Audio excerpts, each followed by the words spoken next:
he talked a little bit less quickly today. So we're going to just give a little bit of background about Wikipedia, and then we'll get into the information that we're talking about. Wikipedia is Wikimedia is a foundation. It's a nonprofit foundation. They are one of the charities that I donate to because I use them on a regular basis. So that's disclosing my preference. But it has a mission statement, which is to empower and engage people around the world to collect and develop educational content under a free license or in the public domain, and to disseminate it effectively and globally. And a vision statement, which I think is also good: imagine a world in which every single human being can freely share in the sum of all human knowledge. That's their commitment. And when looking at the beginnings of it, a lot of the software that we use, a lot of the operating software that we use on our computers came out of open source pushes on behalf of programmers who got together way back before the internet was called the internet, and it was part of the military industrial. They developed the base source for Apple, the base source for Linux, all came out of open source collaboration, and that's the background of that. In the next slide, we're talking about the organization. It's a nonprofit foundation, staffed largely with volunteers, and I've updated some of the numbers he gave us. In a second, it uses open source software. They share an ethos, standards, and processes, and they try to stand for transparency. And I did look at some numbers. As of this month, they have over 200,000 editors who contribute monthly, with 68+ million articles in total, and 1+ billion unique devices access it. So it doesn't have quite the same reach that Facebook does. I think Facebook's is 2 billion, but not bad. And I looked them up on Charity Navigator. One of the highest it's 4 stars, and it's got 97.8% on Charity Navigator, and Media Bias Fact Check calls them one of the least biased sources, with a mixed record on factual labor. So as a source, checking it out today, it's pretty good. This is a slide from last week. It says, what's the source's expertise? Well, in this case, the people who are authoring them, because the content is supposed to be neutral and only from published sources, it's kind of a meta level above, but it does have a very strict verification process, and it has a less bias. So this is how we evaluate this as a tool for lateral reading. And so neutral viewpoint, and what does that mean? Well, from the On Being interview, they were talking about how could you have a neutral viewpoint? And he tells a story in there about a Catholic priest and an abortion rights advocate, and how they collaborate together to create the abortion page for Wikipedia.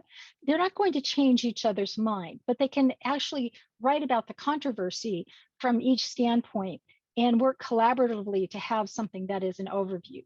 And that is the goal. He also talked about the people who are on either side of the border between Ukraine and Russia. And they actually had some meetups of the Wikipedians on either side, because the Russian side and the Ukrainian side had different vision, and they kept changing the pages back and forth. And so they've worked these things out. They have meetups. They actually had people who've gotten married, and they've had wiki babies, just like Pixar has babies. Wikipedia has had people who've gotten married and had children.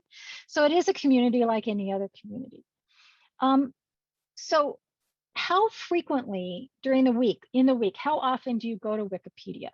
And this is an invitation for you to share, or raise your hand, or do this, or unmute yourself, Judy, if you're on the phone and you want to talk. Go ahead, Mary.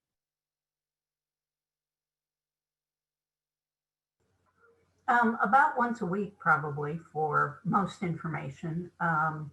If I'm heavy into a research project, I might go more frequently, and then during the writing process, it wins off a bit.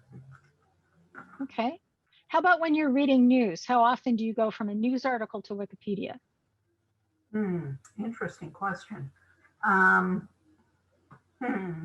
Probably, that would probably be in the once a week category. That may be more just the occasional see something that that I can't identify or need to be updated on, kind of thing. Okay, good. Lenny, go ahead. I found that I look at it pretty much every day if I'm reading things and there's a person in the news story that I'm reading that, it's like, I know something else about this person. And the interesting thing that I like about Wikipedia is when you go to the Wikipedia article about this person, it is different from their website. That doesn't necessarily mean it's better, but it's usually the first thing I read, particularly for information about organizations and people that are unfamiliar in the news. So pretty much daily. I probably look at Wikipedia 4 or 5 times a day. Mm-hmm. I'm developing curriculum for class right now, so that, to a certain extent, that's part of it. So we're doing this class on learning to talk about race. So I'm looking for songs, I'm looking for other people outside of, so I'm in there looking for things. And I also look as I read Facebook and say, or Twitter or something, and somebody whose name I don't recognize, and I might want to post something about them. So I always look somebody up so that I know who I'm posting about. So I donate to them because I use them a lot. And I think that one of the things that we often don't think about is that the media sources that you go to, how many of them do you actually subscribe to with money? So I donate to Wikimedia because I know that I use them a lot. I pay for my subscription to the New York Times and the Washington Post and the Ellensburg Daily Record, the New Yorker, and I think I have 5 or 6 other sources that I pay for because I have the resources to do that, and I want those sources to continue. But one of the things, as we're talking about combating disinformation and misinformation, is what are we doing to strengthen the sources that we are using? And part of that is that if we have the resources to do so, we should be helping to pay for that. For example, I also donate to Snopes. I donate to Media Bias Fact Check. So I actually do those donations because I have Patreon account for the YouTubers I follow, John Green, Bo the Fifth Column, Heather Cox Richardson. I donate to those content creators because I value their work. And so that's another way of doing that as well. So I bring that up as something to think about, and we're going to talk about a little bit more. And Charlie is saying that. So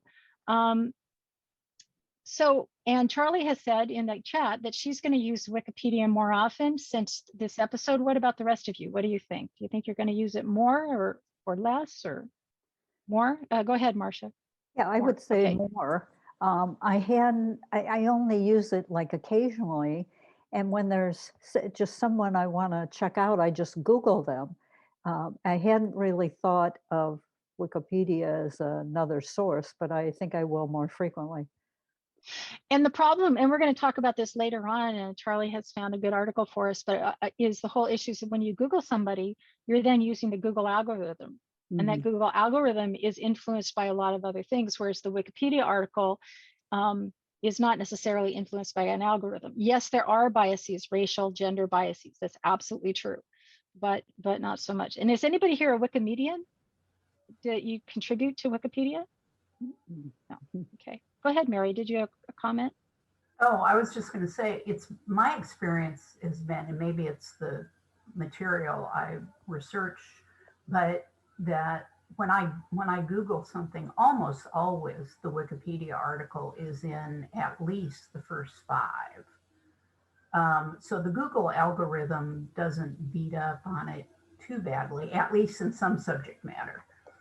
It doesn't beat up on it too badly, but it's not the I get lucky. Oh, well, no, but right. If you're really going for something specific, right. You don't do I get lucky anyway. Yeah. But yeah, okay. Yeah. I think a lot of people do that. So Judy, did you have something you wanted to say?